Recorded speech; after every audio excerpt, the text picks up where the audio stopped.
Okay, this video is how many times a day should you poop? Are you constipated? And the sort of official definition of constipation is if you have less than 3 bowel movements per week, but in reality, you should really be having typically about 2 or more bowel movements per day. If you're eating a whole food plant-based diet, you're probably going to have 2 or more bowel movements per day. And the typical stupid thing an American would do is say, oh, gee, I need to have more bowel movements. I need to get a fiber supplement, which is stupid. But that's actually the more common thing to do. The smart thing is just eat plant foods. Plants got lots of fiber. Okay, we're going to talk a little bit about Dennis Burkitt. He's the great doctor from Ireland. He was born in Ireland, did a lot of his training then in England. He was a real devout Christian, did missionary work, went to Africa.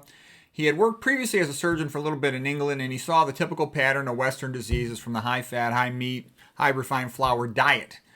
But then he actually spent most of his time as a missionary doctor in Africa. And he first became famous when he mapped out the pattern of spread for Burkitt's lymphoma, named after him, that he saw in the jaw of adolescents. Because there was a lot of interest in that at that time, because the idea that maybe it was related to an infection, maybe it was related to a virus.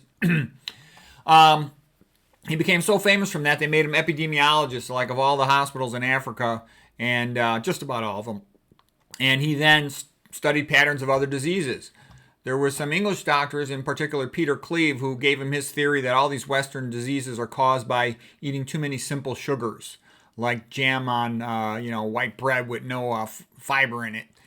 Utrall, another physician working with Dr. Burkitt, and also Alec Walker, a PhD researcher, they believed that the main cause was a lack of dietary fiber.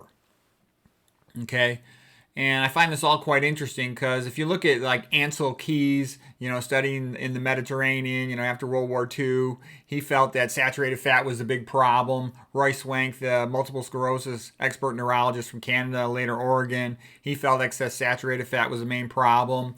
Nathan Pritikin was kind of moving the pendulum towards thinking just any type of fat was real bad. He certainly recognized sat fat was quite bad. T. Colin Campbell came along, author of the famous China study, and he's like, hold on a sec, sat fat is really just a surrogate marker for eating animal foods. Same thing with dietary cholesterol amounts, and the real causative problem is animal protein. And T. Colin Campbell really studied that in, pretty extensive detail. He deserves a Nobel Prize for his work. And he came to the conclusion the number one cause of cancer in the world is eating meat, especially casein, the milk protein. That animal protein just is anabolic. It ramps up cell proliferation, and that is atherogenic, and it is also a tumor promoter. Okay? Then another guy comes along, Tetsumori Yamashima, the Japanese neuroscientist, physician, and he felt that the big reason there was a major decline in health of the Japanese people was from all these omega-6 cooking oils in particular. And he showed how that increases the incidence of lipid peroxidation, especially in persons with that acetaldehyde dehydrogenase deficiency. The ones who can't drink alcohol, they flush and turn red. But in all persons, but especially in those, they had major side effects from these cooking oils. Okay, and I'm kind of smiling here because every researcher tends to think their problem food is the most important problem food. There's a pretty famous guy named Dr. Lustig. I think it's Robert Lustig, and he's the one that always goes around saying all the problems in the world are due to high fructose corn syrup. And he's a very articulate guy, and he's pretty funny and clever. I do think he exaggerates the amount of trouble due to high fructose corn syrup and sort of downplays the problems due to meat and oils. But he is a clever, good writer. His book, Metabolical, I thought was very entertaining, especially the first half of it. Johnson's this other, like he's a nephrologist, and he writes all about the problems with fructose. Okay, and by the way, what do I think of these foods? I think they're all bad, okay? You want to avoid all this stuff. Out of all these guys, I think T. Colin Campbell's done the most research to confirm his findings, but they all have good points, and these are all problem foods. But I'm also showing you how your individual health gets nickeled and dimed, and that's also why people have a hard time coping with it. This is all bad, so avoid all of it. Okay, these are a whole bunch of iron biochemist researchers, Jim Moon, Randall Laufer, Eugene Weiberg. They all wrote their own textbooks about the biochemistry of iron. Douglas Keller, Theresia Pretorius, they all did tons of research on the problems with free iron. that humans accumulate as they get older. Women postmenopausal, men starting after 20 years of age when they're done growing. Anthony Jay is a PhD biochemist who especially works with lipids, and he feels that estrogenic chemicals are the dominant theme of causing more obesity and worsening health in Americans, leading to hypertension and all these autoimmune diseases. Stephanie Seneff is a PhD researcher lady, and she thinks the big worst thing out there making people sick is glyphosate, causing fatty liver and all kinds of problems, including autism. This guy, Christopher Exley, is known as Mr. Aluminum, and he thinks aluminum is the worst thing happening out there. There's others. I'm not going to go into all their names. One of them, though, is that, what's her name? Kathleen Reed lady, who cured her own child of autism by removing MSG and MFG from the diet. So she believes excitotoxins, and there's some other ones who believe that as well. Others think it's HG. So anyways, I'm not going to go into that anymore. We're going to talk about fiber and stuff, but what I wanted to give you a sense. There are credible, really impressive, brilliant, genius level researchers who think all these different things are the main problem in the westernized diet. And so the smart move is just avoid all the stuff. It's easy to avoid all of it. Just eat whole food, low fat, low sodium, plant-based diet, 100% vegan, and you avoid all the stuff as much as you can. Okay, getting back to Dennis Burkitt. This, I think, is the best book on Burkitt. It's by Ethel Nelson. She's also a physician. She wrote a biography about Burkitt. It's a great book, I really enjoyed reading that. I read these other books about Burkitt as well. Actually, I didn't read this one by Kellogg. I read this one by Dennis Burkitt. Okay, this slide I got from this guy right here, Gurmeet Manku. He's a PhD from Stanford. He especially studies patterns of nutrition, health, and disease in India.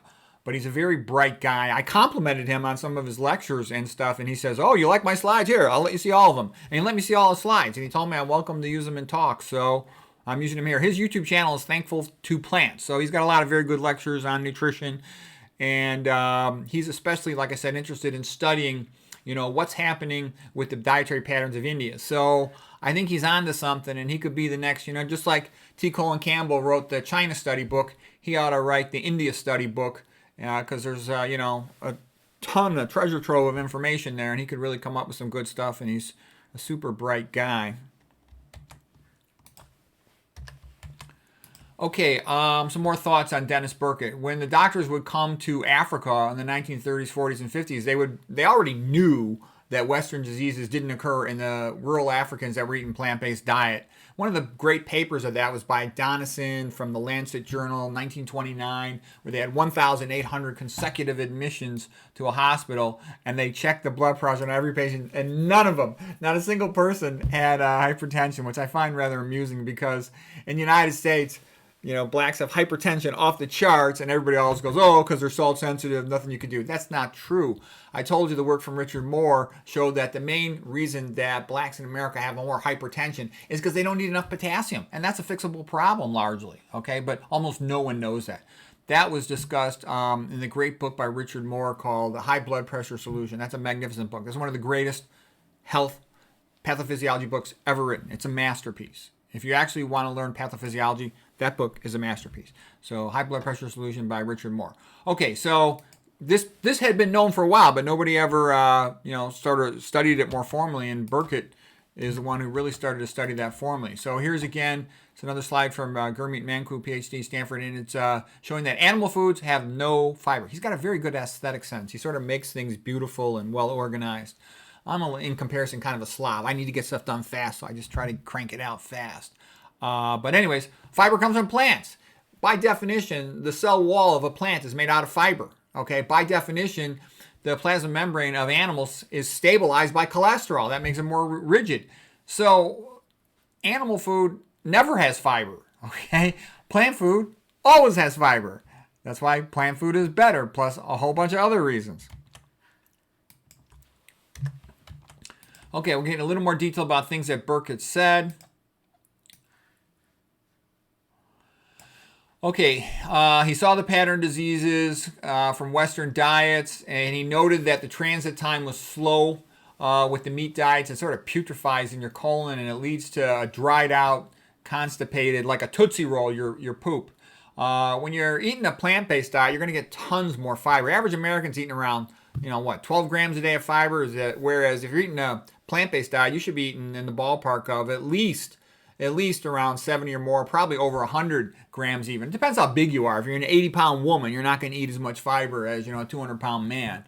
Okay, both eating the same diet. And by the way, I never count any of this stuff. I didn't mean I counted it once to prepare a lecture, all the fiber I ate, but I remember it was over 100 grams a day. Burkitt, after he became head of epidemiology, or actually while he was tracking down the patterns of epidemiology spread with his Burkitt's lymphoma, he traveled over 10,000 miles all over Africa, and going to all these hospitals, looking at their data firsthand, and he noticed things like, for example, in Uganda, coronary artery disease was about non-existent. I remember some study I read on Uganda, there was like 1,000 autopsies, and there was only like one, if any, of the patients died from myocardial infarction, whereas in the United States, that would be over a fourth of them. It'd be the most common cause of death. There was almost no diverticulitis, appendicitis, constipation, gallstones, hiatal hernia, varicose veins. These are all the things he later figured out are part of abdominal pressure syndrome. He noticed the populations he was working with, Dennis Burkitt, were mostly eating yams and brown rice. They're making big, soft poops like a cow patty. So a normal poop should be soft, kind of like a cow patty. It can be really soft in a log form, like really long time cooked soft carrots or something, but it should be soft. Okay, that's sort of a key point. What does fiber do? It adds water. It attracts water to the stool, so it makes it bulkier and softer. It also helps get the cholesterol out of the body, and the gut flora you have when you eat a plant-based diet is better.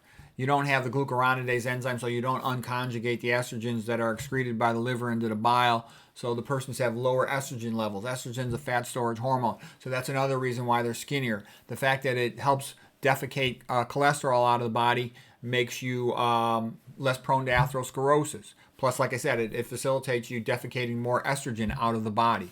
So it's a double win there. Let's see, what else did he notice? Burkitt had noticed that the Irish manual laborers were healthy, eating a daily diet of just potatoes and then a pint of, something else for liquids. Burkitt also observed that vegetarian persons had bigger stools than non-vegetarians. They're less constipated, so they don't get all the back pressure, abdominal pressure diseases, abdominal pressure syndrome diseases, diverticulosis, hiatal hernia, etc., GERD, gastroesophageal reflux disease. Okay, fiber is only present in plant foods. It binds water to the stool. Oh, because the stool on your right side of the colon, it's going to be liquefied. You don't form dried rocks of stool, appendicitis, so you don't get appendicitis. Hardly ever get appendicitis in comparison to meat eaters and processed food eaters. And then all these other diseases you don't get for the abdominal pressure syndrome. I recently gave a separate lecture on abdominal pressure syndrome. And also, you get better teeth. Your teeth are better preserved. Here was the picture I drew for my abdominal pressure syndrome lecture. So back pressure straining at the stool puffs up the veins in the rectum. Those are hemorrhoids, can cause blood in the stool. It increases abdominal pressure, which puffs up the veins in the scrotum, called the varicocele. That can lead to infertility. So from being constipated, you can become infertile, okay? Usually it's going to take more than that by itself, but it's contributing to it. There's a lot of things pushing people towards infertility, but that's one of them. Okay, because you get dried out stool on the right side of the colon, it can obstruct the appendix. The mucus glands distal to that keep secreting fluid, so you get appendicitis. Back pressure causes diverticulosis, outpouching of the wall of the sigmoid colon typically. One of those can pop and leak stool into the abdomen. That causes diverticulitis, which is inflammation, can require surgery, can cause an abscess, require CAT scan, transcutaneous catheter drainage of abscesses in the abdomen. I did tons of those. I used to when I was a surgeon before I became a neuroradiologist. Okay, gallstones in the gallbladder. Same thing, because most gallstones, 95% of them are cholesterol gallstones. Back pressure causing the stomach to pouch up into the chest. That's called the hiatal hernia. Increases reflux of acid into the esophagus then. That's called gastroesophageal reflux disease. Initially, it's premalignant Barrett's esophagus, it's called. Then it becomes cancer, esophageal cancer. The back pressure then pushes down into the legs and increases the frequency of getting varicose veins, where it damages the valves in the leg veins and they puff up and they can kind of look kind of ugly when they're right beneath the skin and you can see them. Increased incidence of hernias, like an inguinal hernia, for example. So that's abdominal pressure syndrome, first described by Dennis Burkitt. Okay, a couple more thoughts from Dennis Burkitt. He then started traveling around the world giving lectures about nutrition and fiber. And he, was a very, very good speaker. By the way, there's a nice lecture of him where he's interviewed by Dennis Burkitt. And if you just go to drmcdougall.com, you can see that lecture. It's well worth watching. You can hear it, from the horse's mouth, so to speak, Dennis Burkitt. And I really like Dennis Burkitt. He was a great guy. He's a heroic individual, and he's another guy who deserves a Nobel Prize. But you don't see. I've never heard of a Nobel Prize being given to any nutrition researcher who learned anything about the vegan diet. They want to keep this a secret. They want to keep the low-fat vegan diet a secret because you don't want the pros getting all skinny and healthy. That's bad for business. Okay. Burkitt noticed that people would tell him years after one of his talks, if he would, bump into them again, they'd say, you know what? They still remembered the pictorial illustrations. Actually, one of his kids, his daughter, was a good artist, and she would draw the illustrations for the talk. And he then came to realize pictures, in general, are much more valuable than word slides. Here's some quotes from Dennis Burkitt. Better to build a fence at the top of a cliff than to park an ambulance at the bottom. If people keep falling off a cliff, you could better protect them by putting a fence at the top of the cliff rather than just putting a bunch of ambulances at the bottom. But what conventional Western medicine does is just put a bunch of ambulances at the bottom. And, like similar metaphor was, imagine you had a sink that's overflowing water. Well, what would you do? You would turn the tap off as the intelligent thing to do. No. You just put a bunch of doctors around the floor by the sink and just have them mopping it up. And that's typical conventional medicine approach to chronic disease. Here's Dennis Burkitt quote: "Prevention can eliminate disease, but early diagnosis and good treatment only rarely eliminates disease." Yeah, the average, sort of chump who doesn't know anything about medicine thinks, oh, I'm going to go for screening. I'm going to get an early diagnosis. And that's okay. I mean, that's a topic for another day. But what I'm trying to say is, if you really study disease and you understand it, you just want to prevent it. That's so much more effective. 1,000 times better to do that. Okay? That works really well, and you avoid all the problems and side effects and headaches and false positives and unnecessary biopsies, unnecessary surgeries, unnecessary chemo, unnecessary all kinds of stuff, unnecessary expenses. You want to prevent the disease. That's the smart thing. Okay, so Burkitt continues. Our bodies are adapted to a Stone Age diet of roots and vegetables. America is a constipated country. If you pass small stools, you will need large hospitals. Okay, the frying pan is something you should give to your enemy. Food should not be prepared in fat. Yeah, you don't ever want to fry food. And a lot of these frying pans, they're like made with these nonstick coatings, like the Teflon, and it puts PFOA in there, like a type of fluor. Okay, you don't want that, okay? The disease can rarely be eliminated with early diagnosis or good treatment, but prevention can eliminate disease. Okay, I repeated the quote there, but it's true. That is a very important point to understand. That is the smart move to prevent disease, okay? The only way to reduce disease is to go backwards to the diets and lifestyles of our ancestors. He said, in working with a vegetarian population, in 20 years, he only had to remove one gallstone. By the way, that's one of the most common surgery done in Western communities is removing the gallbladder. Okay, it's called a cholecystectomy, whereas he did one case in 20 years. They do cases of those every day in all the hospitals in the United States. Okay, Dennis Burkitt also said, not only do these patients don't get any, almost zero colon cancer, they don't get any, they don't get polyps either. Okay? All right. And then he said, the thinking that doctors and hospitals are needed to keep society healthy is plain rubbish. Okay, now, Dennis Burkitt lived from 1911 to 1993. So I also find that funny because there's sort of this attitude, oh, well, they got good doctors. Don't get me wrong, good doctors can really help make a tremendous difference, a life-saving difference in a lot of situations. But the point is, the general health of a population is much more dependent on whether or not they have indoor plumbing and whether or not they eat a plant-based diet. Okay? All right, I recently gave a lecture on this, the Spartan vegan food plate, get your starches for energy and your fruits for energy, and add some veggies for some additional nutrients. Make sure you filter your water. Okay, other things that help prevent constipation, you exercise and you're less likely to be constipated. Eat more plant foods. Of course, we talked about that. That's where the fiber is. That's where the good stuff is. And when you're eating plant foods, you're going to be eating less meat and processed foods. So yeah, get more fiber. If you want to, you can eat some things like prunes. Maintain some adequate hydration just by eating plant foods. There's a lot of hydration in plant foods, okay? All right, so one last thing here. I got one more slide to this talk.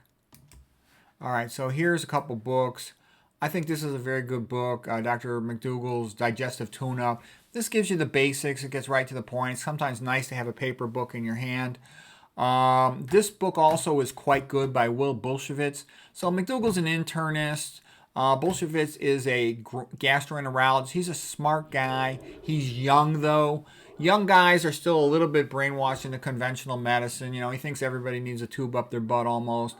Not exactly there. I'm kind of joking, but he's smart, and he has lectures on constipation where he'll go through every deal. He'll sit there and talk about constipation for an hour and go through all the subtypes of constipation. Is it overflow diarrhea due to constipation and all that? So if you want more information, you think you might have a rare type of constipation, he's a good, smart guy. He's very articulate. He's bright. I read his book. I thought his book was good. I mean, there's some minor things I don't agree with him about, like this idea. He says, oh, you should eat the widest possible variety of plant foods.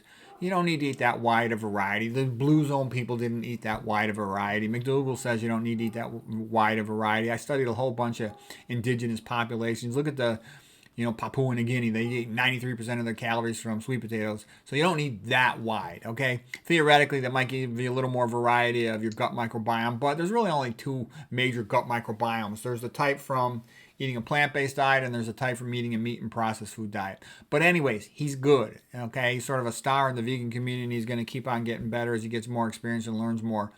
So if you want to go to a book, these are the two ones that I would recommend. So anyways, should be pooping at least twice a day. And on the weekends, you should be pooping even more. You should be pooping probably at least 4 times a day. Because when your stress level's low, you're in more of a parasympathetic autonomic nervous system phase. So, one's the brake, one's the accelerator. Sympathetic is like stress, fight or flight, okay? Parasympathetic is rest and digest, feed and breed. Okay, and you're going to poop more when you're relaxed at home on those days. You might be eating more too. Usually you should poop after every meal. Sort of like the new food comes in, the colon says, okay, we don't need to store this stuff anymore, let's get it out. Because the colon will hang on to food a little longer, perhaps to absorb water from it if need be. Because it's not sure. Our ancestors, they didn't know when their next meal was going to be coming necessarily. So anyways, hope that helps.